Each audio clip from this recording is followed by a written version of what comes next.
नमः शिवाय दोस्तों, स्वागत है आपका फिर से एक बार हमारे चैनल वर्ल्ड ऑफ हैप्पीनेस में।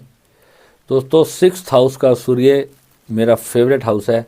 आज हम सिक्स्थ हाउस के सूर्य की बात करेंगे। बहुत ही पावरफुल हाउस है और जैसा कि आप जानते होंगे, सिक्स्थ हाउस होता है रोग का, ऋण का और शत्रुओं का। यानी जो भी बीमारियां होंगी, जो इंसान कोई कर्ज में फंस जाता है, बिजनेस डूब जाता है, लोन्स के अंदर फंस जाते हैं, या जिनके बहुत सारे शत्रु होते हैं, कॉम्पिटिटर्स होते हैं, जिनको अपनी लाइफ में कोई ना कोई लोग हमेशा अड़चने डालते रहते हैं जो आपके कामों में, ऐसे लोगों का सामना करना पड़ता है और कंपटीशन वाली सिचुएशन आ जाती है। तो कौन से लोग वहाँ पर कामयाब होते हैं और कौन से वहाँ पर फेल हो जाते हैं, सिक्स्थ हाउस ही डिसाइड करता है। सिक्स्थ हाउस में सन जैसा प्लैनेट हो तो वो लोग किस तरह के होंगे, उनका जीवन कैसा होगा, लाइफ कैसी रहेगी। आज एक एक पहलू पूरी सिक्स्थ हाउस की प्रेडिक्शन, अगर अच्छा सूर्य होगा और ख़राब सूर्य होगा, दोनों पर आज हम बात करेंगे। बहुत अच्छा वीडियो है, पूरा एंड तक देखना, लाइक कमेंट और सब्सक्राइब करना। आप बताना आपका सूर्य किस हाउस में है। आज हम सिक्स्थ हाउस पे पहुंच गए हैं और अगले 5-6 दिनों में 12th हाउस तक मैं कंप्लीट कर दूंगा। रोज़ एक ही वीडियो कर पाता हूं, ज़्यादा समय नहीं हो पाता, तो जितना है मैं आपके लिए सारे क्वेश्चंस के आंसर दूंगा, ये मेरा प्रॉमिस है। आपने मुझे जितने भी क्वेश्चंस लिख लिख के भेजे हैं मेरे व्हाट्सएप से, एक भी चैट मैंने डिलीट नहीं किया। आपकी सबके सब नंबर मेरे पास सेव्ड होते हैं और आपके क्वेश्चन मैंने सीरियल वाइज अपने पास लिस्ट बना के रखी हुई है कि जो जो अच्छे क्वेश्चन हैं दुनिया के लिए वो ज़रूर मैं बताऊँगा। लोगों की हमेशा मेरे पास एक बात पूछते हैं लोग, भैया घर में कोई बीमार है, बहुत ज़्यादा ठीक ही नहीं हो रहा, काफ़ी टाइम से इलाज करा रहे हैं। तो ये चीज़ें क्यों होती हैं और ये चीज़ें हमें समझनी है कि सिक्स्थ हाउस जब ख़राब होगा, सिक्स्थ हाउस में जब कोई बहुत शुभ प्लैनेट होगा, शुभ प्लैनेट जैसे अब शुक्र हो गया, चंद्रमा हो गया, बुध हो जाए, ये शुभ प्लैनेट आते हैं, बढ़िया प्लैनेट होते हैं, सौम्य प्लैनेट होते हैं। ये भाव के कारकत्व को, भाव के जितने भी जो कर्मास होते हैं, जो भी चीज़ें होती हैं जो भाव हमें देता है, उनको बढ़ाते हैं। और जो मैलेफिक प्लैनेट्स होते हैं, जो पाप ग्रह होते हैं, चाहे वो सूर्य हो और शनि हो, मंगल हो, ये हमेशा बाधा डालते हैं उस भाव की चीज़ों में। तो वो बाधा कितनी होगी, कितनी सीरियस होगी, कितनी रिस्की होगी। अब सूर्य जो है वो आता तो पाप ग्रह में है, मगर जैसे मैंने आपको पहले कुछ वीडियोस में बताया कि ये चमकता हुआ सितारा है, चमकता हुआ ग्रह है। एक गर्म ग्रह होने के कारण वो अपने उसके नेगेटिव एस्पेक्ट्स भी देता है और यही सूर्य जो है पॉजिटिव में भी बहुत कुछ होता है। अब जो लोग बहुत गर्म स्वभाव के होते हैं तो ऑब्वियस सी बात है, उनका दबदबा बहुत ज़्यादा होगा। अब ये चीज़ अब उन लोगों की वाइफ के लिए थोड़ी सी नेगेटिव होगी, मगर जब आप देखोगे कि वो दबदबा दुनियादारी के लिए कितना अच्छा है, तो वहाँ पर सूर्य के लिए करना क्या है कि अपने आप पर थोड़ा सा कंट्रोल करना है। मगर व्यक्ति के नेचर को, स्वभाव को बदला नहीं जा सकता। उसका कारण क्या है, जब तक ऑरा में जिस प्लैनेट की एनर्जी काम कर रही है उसका स्वभाव वैसा ही होगा। तो रिश्ते बिगाड़ने के लिए सूर्य इनफ होता है।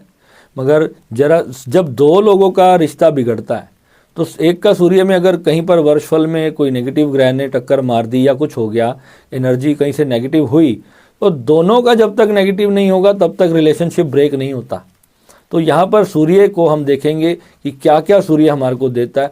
राजयोग वाला प्लैनेट है सूर्य, छठे हाउस में राजा जैसी जिंदगी देता है। लोग सोचते हैं कि रोग ऋण शत्रुओं के घर में आ गया तो सूर्य खराब हो गया, बिल्कुल भी नहीं है। राजयोग ही इसको एस्ट्रोलॉजी में माना जाता है, सिक्स्थ हाउस के सूर्य को। और इसको शत्रुहंता योग भी कहते हैं कि जिन लोगों का सिक्स्थ हाउस में सूर्य होगा उनके सामने उनके शत्रु टिक नहीं पाएंगे। मगर दोस्तों, यहाँ पर एक बहुत बड़ा यहाँ पर पहलू ये है कि शत्रु किन लोगों के होते हैं, ये चीज़ हमें समझनी है। अब मेरा तो कोई शत्रु ही नहीं है, मेरा सिक्स्थ हाउस का जो स्वामी है वो शुक्र है और सिक्स्थ हाउस में कोई भी प्लैनेट नहीं है और बृहस्पति की दृष्टि है। तो यानी कि मेरे रोग, ऋण और जो शत्रु होते हैं वो अपने आप ही गायब हो जाते हैं, अपने आप ही समाप्त हो जाते हैं। मेरे को पता ही नहीं चलता, कि नज़र ही नहीं आते। थोड़े कोई मेरे से मान लो मेरे रास्ते में आ जाता है या मेरे किसी काम में टांग अड़ाता है और मेरा कहीं भी बुरा करता है, तो मैंने क्या देखा अपनी लाइफ से, मैंने इसको हमेशा स्टडी किया इस हाउस को, कि वो लोग कुछ ना कुछ टाइम के बाद उनके साथ कुछ ना कुछ मिसहैपनिंग हो जाती थी अपने आप ही। मैं हमेशा भगवान से प्रे करता था कि उनके साथ कुछ भी गलत ना हो। चाहे उन्होंने मेरा बिजनेस के टाइम में भी मेरे साथ ऐसे कंपटीशन में बहुत मुझे फील हुआ, तो मैंने कभी भी किसी का बुरा नहीं मांगा, मगर एस्ट्रोलॉजी के हिसाब से जो ग्रह कहता था वैसा ही होता चला जा रहा था उन लोगों के साथ जो मेरे साथ बुरा कर रहे थे। अब यहाँ पर 6th हाउस के जब सूर्य की बात हो रही है तो सूर्य आपको एक बड़ा इंसान बनाता है, तो बड़े इंसान के बड़े दुश्मन भी होंगे, लोग जेलसी भी करेंगे आपकी कामयाबी से। आपके आसपास के लोग जो कभी किसी कारण से आपके साथ ही थे और आप बहुत आगे निकल गए तो उनको होगी जेलसी, तो जेलसी होगी तो वो कुछ ना कुछ आपके रास्ते में टांग अड़ाएंगे बिना मतलब के। ये दुनिया का स्वभाव है। मगर आपका सूर्य अगर वहाँ बैठा है ना, तो किसी ने कोशिश की भी ना अगर आपका बुरा करने की, तो अपने आप ही बैंड बजा देंगे परमात्मा। ये है 6th हाउस का सूर्य। अब यहाँ पर दिक्कतें भी देगा। यहाँ पर 6th हाउस में जिनका सूर्य होगा उनका पेट खराब हो जाता है, स्टमक की प्रॉब्लम्स होती है, इंटेस्टाइन्स की जो आंत होती है हमारे पेट की, उससे रिलेटेड बहुत ज़्यादा प्रॉब्लम्स आती है। तो मैं ऐसे में सबको ये बोलूँगा आपको कि जंक फूड्स को आप बिल्कुल अवॉइड करो, क्योंकि आपका जो डाइजेशन सिस्टम होगा ना, पेट में हमेशा गर्मी रहेगी। जैसे सूर्य की गर्मी है तो वो सूर्य की गर्मी आपके पेट में रहेगी। और जितने भी मतलब आपके जो इंटेस्टाइन्स होती हैं उसमें प्रॉब्लम हमेशा फिर बनी रहती है। जंक फूड बिल्कुल ही बंद कर दोगे तो बहुत अच्छा रहेगा। 6th हाउस का सूर्य कंट्रोवर्सीज बहुत ज़्यादा देगा, मगर आपके अगेंस्ट जो भी कंट्रोवर्सी करेगा वो आप खुद देखोगे थोड़े टाइम बाद बुरी तरह से फेल हो जाएगा, नज़र ही नहीं आएगा। पैसा तो आपको भगवान की कृपा से इतना मिल जाएगा कि आप संभाल नहीं पाओगे। और खुशी देता है, आपकी खुशी में 30 से 40% आपके जीवन की खुशियों में ये 6th हाउस का सूर्य अपना रोल अदा कर देता है। इतना बढ़िया होता है क्योंकि ये 12th हाउस को देखता भी है। 6th में बैठेगा तो 12th को देखेगा। तो 12th हाउस किस चीज़ का है? आपके एक्सपेंसेस का है। एक गर्म ग्रह आपके खर्चों को, आपके अनाप शनाप खर्चों पर रोक लगाता है, यानी कि जहाँ पर बिना मतलब का धन लॉस होता है उस चीज़ पर आपकी जो है ये पूरी तरह से नियंत्रण करता है। आपको एक समझदारी से खर्च करने वाला इंसान 6th हाउस का सूर्य आपको बनाएगा। अब यहाँ पर आपकी बिल्कुल विन विन सिचुएशन है, जीतते चले जाओगे लाइफ में, क्योंकि कुछ भी सामने आएगा, आप जितनी मर्जी कंट्रोवर्सीज फेल करोगे, एक दिन आपको निकलना ही है। बिजनेस में आपका कोई कॉम्पिटिटर आपके सामने टिकने नहीं वाला। आपकी क्रिएटिविटी इतनी सॉलिड होने वाली है कि आप कुछ भी ऐसा तिड़गमबाजी करके आप अपने जो दुश्मन होंगे, अपने शत्रु होंगे, आप कुछ ऐसी रेस में आगे निकल जाओगे कि वो आपके सामने टिक ही नहीं पाएगा। मगर यहाँ पे हार्ड वर्क जरूर करवाएगा आपसे। हार्ड वर्क, मेहनत करनी पड़ेगी, आपको कर्मठ होना पड़ेगा। आप बैठे रहोगे आलसी बन करके तो फिर ये काम आपका नहीं करेगा। यहाँ पर आपको करना क्या है? सुबह उठ करके जो भी द बेस्ट चीज़ आपके वर्क में, आपके काम में, बिजनेस में, जॉब में जो आप बेस्ट एफर्ट दे सकते हो वो आपको देना है।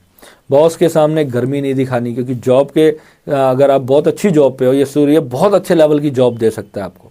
जितने बड़े बड़े MNCs में लोग काम करते हैं वो 6th हाउस के सूर्य वाले, मैंने बहुत कुंडलियाँ देखी हैं, बड़े लेवल पे जा कर के उनकी जॉब लगती है, बड़े बड़े स्टेटस होते हैं उस जॉब वालों के 6th हाउस में। ऐसा सूर्य आपके लिए बहुत अच्छा होता है। अगर बृहस्पति की दृष्टि पड़ जाए तो बल्ले बल्ले है, फिर कमाल कर देता है। कृपा जिसको कहते हैं भोलेनाथ की, कर्मों से ही प्राप्त होती है। दूसरी बात है आपकी कि फाइट्स जो होंगी, आपकी झगड़े जो होंगे, वो आपको सॉर्ट आउट करने नहीं पड़ेंगे। ऑटोमेटिकली कोई ऐसा सिस्टम चलता चला जाएगा लाइफ में, ऐसी चीज़ें होने लग जाएंगी, परिस्थितियाँ ऐसी बन जाएंगी। जैसे मान लो छोटा सा एग्जांपल ले लेते हैं। एक मेरे पास 6th हाउस का एक केस आया था सूर्य वाला। उसको ना बैंक का बहुत बड़ा लोन देना था, उसको टाइम नहीं मिल रहा था। इतने में कोविड आ गया। तो यानी कोविड आ गया तो गवर्नमेंट की तरफ से ऐसा अनाउंसमेंट होगी कि अभी 3 महीने तक जो है कोई लोन वगैरह नहीं देना। तो उसका स्ट्रेस सारा बर्नआउट हो गया। यानी सूर्य ने उसका जो लोन का स्ट्रेस था ना, उसको सारा बर्नआउट कर दिया। और 3 महीने में उसने अपनी ऐसी परिस्थिति किसी कारण से बना ली, वो मेडिकल लाइन में था। कमाल की बात यह है कि 6th हाउस वाले मेडिकल लाइन में बहुत ज़्यादा लोग होते हैं, यानी कि मेडिसिन का जो काम होता है, या डॉक्टर भी हो सकता है वो। 6th हाउस के बहुत सारे डॉक्टर मेरे को मिले हैं जिनके 6th हाउस में सूर्य होता है। मैं डॉक्टरों की कुंडली विशेष रूप से देखता हूँ कि ये डॉक्टर जो है ये पाखंडी डॉक्टर होगा, लालची डॉक्टर होगा, या सेवा भाव करने वाला डॉक्टर होगा।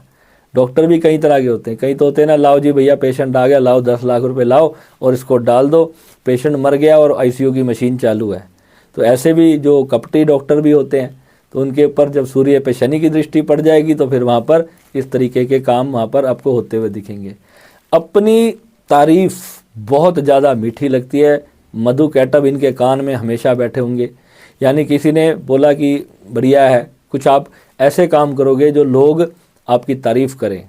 तारीफ़ के प्यासे होते हैं, तारीफ़ के बिना रहा नहीं जाता। और बुरा किसी ने बोल दिया तो वो हर्ट करेगा बहुत ज़बरदस्त।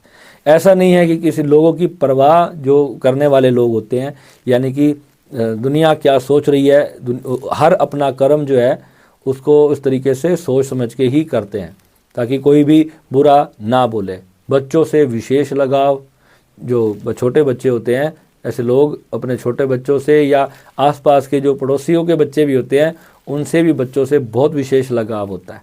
बड़े बड़े लेवल के डॉक्टर्स होते हैं।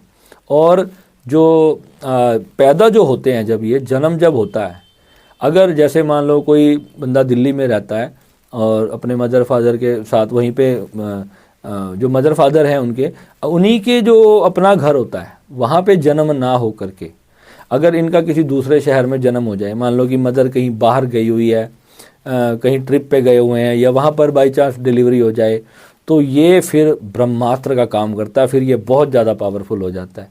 और अपने माता पिता के जन्म स्थान पे अगर जन्म हो तो फिर थोड़े से फल में कमी आती है, मगर ख़राब तब भी नहीं होता। ठीक है, इनकम बहुत अच्छी होगी और गुड इम्यून सिस्टम होगा शरीर के अंदर, जिसे कहते हैं ना रोग प्रतिरोधक क्षमता। कोविड में सबको यही चाहिए थी और लोग सिर्फ खूब दबा करके जो हमारे भारतीय इंडियन खाना होता है ना, जैसे अदरक वगैरह होगी, लहसुन हो गए, प्याज हो गए, लौंग इलायची होगी, जो फॉरेन के लोग नहीं खाते थे। इस पर डॉक्टर्स ने इतना रिसर्च किया कि इंडिया के लोग इतनी जल्दी रिकवर क्यों कर रहे हैं, क्योंकि उनका इम्यून सिस्टम बहुत फास्ट होता है। तो जो 6th हाउस का सूर्य है ना, ये ऑटोमेटिक सारा कुछ इसके अंदर भगवान ने ऐसी मशीनरी दी है कि इम्यून सिस्टम बहुत अच्छा होता है। सिर्फ पेट को लेकर के थोड़ा सा गड़बड़ होती है, अगर जंक फूड अगर थोड़ा सा अवॉइड कर लें तो ये लोहा भी डाइजेस्ट करने के लिए काफ़ी होता है। इनका ऑरा में ऐसी एनर्जीज होती हैं। और स्ट्रॉन्ग करने के लिए यहाँ पे हनुमान जी जो बंदर होते हैं, मंकी होते हैं, अगर आप मंकियों को रोज़ केले खिलाओ, चने खिलाओ और गुड़ खिलाओ, आप 1 साल ये चीज़ करके देख लो, आप मुझे कॉल करके बता देना कि यही सूर्य ने आपको कहाँ पहुँचा दिया। जो प्रॉब्लम जो भी यहाँ पर आपको आ रही होगी ना, सब की सब खत्म हो जाएगी। 6th हाउस के सूर्य वाले से हनुमान जी का विशेष लगाव होता है। और जो बंदरों की सेवा करता है नित्य प्रति, बंदरों की सेवा तो मैं सभी को बोलता हूँ, मैं खुद भी डेली करता हूँ। जहाँ मेरा नहीं भी जाना होता तो हमने पूरी टीम बनाई हुई है, हम सब मिलजुल करके बहुत बड़े लेवल पे बंदरों की और गौ सेवा करते हैं। आप भी हमारे साथ हमारी समिति में शामिल हो सकते हैं, अपनी सेवा कार्य कर सकते हैं। और अगर आपके शहर में ही ऐसा बंदर वगैरह पेड़ पशु पक्षी वगैरह जो होते हैं, तो कौवे हो या ऐसे चीज़ों की आप करोगे सेवा तो बहुत अच्छा है। मगर शनि के लिए आप देख लेना, कुंडली अपना एनालिसिस करवा लेना, क्योंकि ये जो उपाय हैं ये आपके सूर्य को अच्छा करने के लिए है, पॉजिटिव करने के लिए। ये सूर्य की एनर्जी को शांत करने के लिए नहीं है। कई बार क्या है, यही सूर्य के मान लो अपोजिट में शनि बैठा है किसी का, तो या शनि की तीसरी 7वीं या फिर 10वीं दृष्टि, शनि की 3 दृष्टियां होती हैं, तीसरी, 7वीं और 10वीं। अगर ये दृष्टियां कहीं से भी आपके सूर्य पर पड़ रही हैं, या राहु की भी 3 दृष्टियां होती हैं, जैसे राहु की जो सबसे पावरफुल दृष्टि होती है वो 5वीं होती है, और उससे भी पावरफुल उसकी 7वीं दृष्टि होती है, और सबसे पावरफुल उसकी 9th दृष्टि होती है, और केतु की भी सेम है। अगर इन तीनों की दृष्टियां आपके इसी सूर्य पर पड़ जाएं तो जितने भी फल मैंने आपको बताए ये सारे के सारे 20% रह जाएंगे। और हो सकता है कि बहुत ज़्यादा नेगेटिव भी हो जाए। राहु की महादशा लगी हो किसी की और सूर्य की दशा चल रही हो, बीच में अंतरदशा चल रही हो, तो उस वक्त में अगर सूर्य खराब होगा तो फिर बड़े बड़ी प्रॉब्लम्स, बड़े बड़े रोग होने का चांस होता है। इसलिए हम कहते हैं कि वर्षफल हमेशा देखो कि वर्षफल में जब प्लैनेट अच्छा चलेगा ना तो वो बहुत अच्छा फल फिर वहाँ पर देगा। अब जहाँ पर चूक हो जाएगी तो वही गलती बहुत बड़ी भारी पड़ जाती है। जिनको अचानक से बड़े रोग हो जाते हैं और जो फिर ठीक ही नहीं होते, 5-5, 10-10 साल लगातार डेली कोई डायलिसिस पे चला गया, उसको डॉक्टर के पास डेली जाना पड़ रहा है, हॉस्पिटलों में चक्कर काटने पड़ रहे हैं, वो सिर्फ रीज़न ही यही होता है कि सही टाइम पे ट्रीटमेंट जो है ग्रह का हमने उसकी एनर्जीज़ का नहीं किया, उसके उपाय नहीं किए, तो फिर जो है ये सारी चीज़ें फिर खड़ी हो जाती हैं। ठीक है, तो आई होप आपको मेरा वीडियो अच्छा लगा होगा। आप थोड़ा सा आज मैं आपको एक और रिक्वेस्ट करूँगा, क्योंकि मेरे को भी मेरे एक मित्र ने बताया कि यूट्यूब का एक फंडा है कि जब लोग वीडियो को देखते हैं, जब हम वीडियो पोस्ट करते हैं, मान लो हमने कभी गलत टाइम पे पोस्ट कर दिया, मैं कभी फ्री होता हूँ रात को 11 बजे मैंने पोस्ट कर दिया, 12 बजे कर दिया, या सुबह 4-5 बजे उठ के कर दिया, समय नहीं हो पाता कई बार, तो उस समय इनकी कुछ टाइम का ऐसा सिस्टम होता है कि जो उस सही टाइम पे अगर मान लो 500-700 व्यूज़ नहीं आते तो वो वीडियो यूट्यूब आगे भेजता ही नहीं, हमारे सब्सक्राइबर्स तक ही नहीं पहुंचाता। तो मेरे अभी अराउंड 43-4,000 सब्सक्राइबर्स हो आप लोग, तो आप सबको वीडियो मिलना चाहिए। कहने का मतलब है कोई बहुत इंपॉर्टेंट वीडियो मैंने बनाया और यूट्यूब की एल्गोरिदम की वजह से आपके पास नहीं पहुंच पा रहा, उसका रीज़न सिर्फ यही होता है कि जिनका मान लो आपका 6th हाउस में सूर्य नहीं है तो आपने उस वीडियो पे क्लिक ही नहीं किया, तो यूट्यूब की एल्गोरिदम उस वीडियो को बाकी सारे व्यूवर्स तक नहीं पहुँचाएगी। तो मैं ये आपको बोलूँगा कि आप नॉलेज के लिए ही, आपके सामने अगर कोई आता है, अगर आपको लगता है कोई अच्छा वीडियो है और किसी के भी काम आ सकता है, तो ये जो चीज़ें मैं आपको बता रहा हूँ ये बहुत सारे लोगों के लिए काम करेंगी। अब यहाँ पे 6th हाउस के सूर्य का एक बड़ा उपाय देंगे, सस्ता उपाय देंगे 50 रुपये वाला, और बहुत ही काम आएगा। आप करके देखोगे, आपको रिजल्ट दिखना शुरू हो जाएगा। सिंपल करना क्या है, बंदरों को मैंने आपको चने और गुड़ और केले तो बता ही दिए, इसमें गुड़ को जो है आप जल प्रवाहित भी कर सकते हैं अगर आपके 4th हाउस में कोई भी जो है नेगेटिव प्लैनेट ना हो, अगर वो खाली है तो।